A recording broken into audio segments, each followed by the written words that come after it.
Okay guys, basically what you need to do to install this fitting is obviously unscrew it first.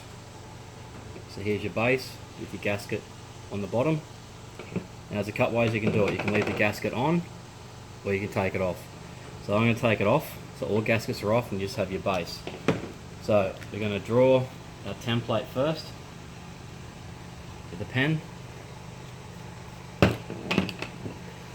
Now you can either get the tip of your scissors and scratch it through, or you can blow it up, or you can bunch the material up, getting one layer only and a small snip.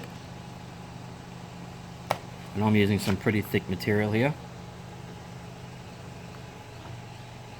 So you're just going to cut out your hole.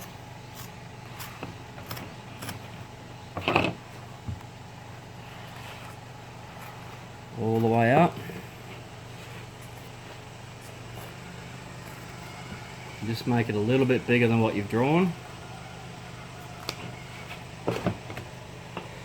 So next thing you'll do is bunch your material up so you've got some play in it, and you'll get your fitting and you'll press down. As you're pressing down, you will turn and the fitting will jump inside. So then you can lift it up, push your fitting down into the bag, put your gasket inside with the correct way facing up, drop it over the top,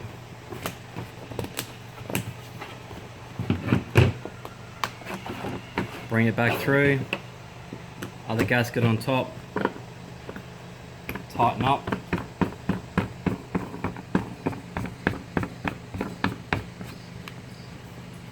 use some stag or other thread lock to tighten it, and you're done.